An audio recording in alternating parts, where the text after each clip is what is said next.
રાજકોટ મહાનગરપાલિકાના ફૂડ વિભાગ દ્વારા સતત ફરાળી વાનગી બનાવનારા વિક્રેતાઓને ત્યાં ચેકિંગ હાથ ધરવામાં આવી રહ્યું છે। ત્યારે આ જ મામલે વાતચીત કરવા હાજર છે હાર્દિક મહેતા સાહેબ આપણી સાથે છે। શું કહેશો સર, કયા પ્રકારની ચેકિંગની કાર્યવાહી હાથ ધરવામાં આવી છે?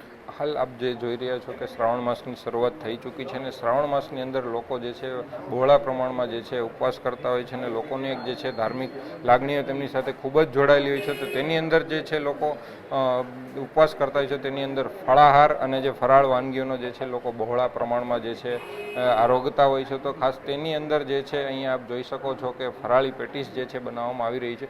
તો ફરાળી પેટીસની અંદર જે છે ટેપિયોકા સ્ટાર્ચનો ઉપયોગ જે છે તે માન્ય છે, અમુક લેભાગુ તત્વો દ્વારા તેની અંદર જે છે મકાઈનો લોટ કે તપકીના લોટનું મિશ્રણ કરીને થોડા એવા નફા માટે થઈને લોકોની લાગણીઓ દુભાવતા હોય છે।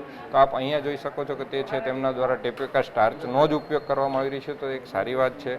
અને જે છે ફરાળી વાનગીઓ પેટીસને આ બધું જે કાંઈ પણ તેલમાં તળવામાં આવી રહ્યું છે એ તેલની અંદર જે છે એ ટીપીસી એટલે કે ટોટલ પોલાર કાઉન્ટ જે એક જે છે માન્ય રીડિંગ જે છે એમનું 24 સુધીનું હોય છે। તો ત્યાં સુધી જે છે તેની અંદર તેલની વસ્તુઓ તળવામાં આવે તો તે જે છે આપણા સ્વાસ્થ્ય માટે હાનિકારક હોતી નથી, પણ એક જ તેલની અંદર વધારે પ્રમાણમાં વાનગીઓ વારંવાર તળવાને કારણે જે છે તેમની ટીપીસી વેલ્યુ જે છે હાઈ થઈ જતી હોય છે। આપણે અહીંયા જોઈ શકો છો કે ટીપીસી વેલ્યુ આપણને 30 જેટલી જોવા મળેલ છે। આ જે છે તેલને આપણે જે છે દાજિયું તેલ કહી શકાય કે જે તેલનો વારંવાર ઉપયોગ કરવાને કારણે દાજિયા તેલ જેવી જે પરિસ્થિતિ થઈ।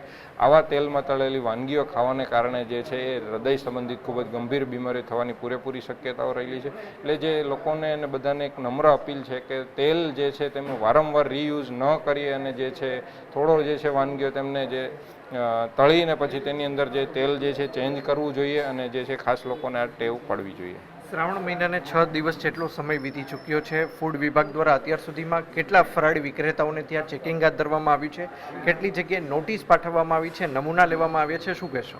આપ જોઈ શકો છો કે પ્રથમ સોમવારની અંદર જે છે અમારી ટીમ દ્વારા જે છે અલગ અલગ વિસ્તારોમાં ચેકિંગ હાથ ધરવામાં આવેલું હતું। તેની અંદર જે છે જે કંઈ પણ ઇમ્પ્રુવમેન્ટ નોટિસ આપવાની હોય ત્યાં ઇમ્પ્રુવમેન્ટ નોટિસ આપવામાં આવેલી છે। કોઈ લાયસન્સ ન હોય તો તેને લાયસન્સ લેવા બાબતે સૂચનાઓ આપવામાં આવેલી છે। અને હાલ શ્રાવણ મહિનાની શરૂઆત છે ત્યારથી જ અમારી ટીમ એકદમ એક્ટિવ મોડમાં છે અને શ્રાવણ મહિનાની અંદર જે છે અમારી ટીમ દ્વારા સઘન ચેકિંગ હાથ ધરવામાં આવશે। ચોક્કસ, તો ફૂડ વિભાગ દ્વારા સઘન ચેકિંગ છે તે હાથ ધરવામાં આવી રહ્યું છે। હું કેમેરામેનને વિનંતી કરીશ કે તે આ દ્રશ્યો બતાવવાનો પ્રયત્ન કરે। જોઈ શકાય છે કે જ્યારે આપ શ્રાવણ માસ દરમિયાન એકટાણા તેમજ ઉપવાસ કરતા હો છો ને ત્યારે ફરાળી વાનગી તરીકે પેટીસનો મોટા પ્રમાણમાં લોકો સેવન કરતા હોય છે। ત્યારે આ ફરાળી પેટીસ છે તે કઈ જગ્યાએ બનતી હોય છે, કયા પ્રકારની તકેદારી રાખવામાં આવતી હોય છે? સાથોસાથ વાત કરવામાં આવે તો હું આપને આ બતાવવા માંગુ છું કે દાજિયા તેલનો છે તે અહીંયા ઉપયોગ કરવામાં આવતો હતો। ટીપીસી લેવલ સામાન્ય રીતે 24 સુધીનું માન્ય રાખવામાં આવતું હોય છે, પરંતુ અહીંયા ટીપીસી વેલ્યુ છે તે 30 સુધી આવી છે। એટલે આ પ્રકારના દાજિયા તેલમાંથી બનેલી વાનગીનું જો સેવન કરવામાં આવે તો હૃદય સંબંધિત રોગો થઈ શકે તે પ્રકારનું આરોગ્ય વિભાગના અધિકારીનું જણાવવાનું છે। અંકિત પોપટ, ન્યૂઝ 18 ગુજરાતી, રાજકોટ।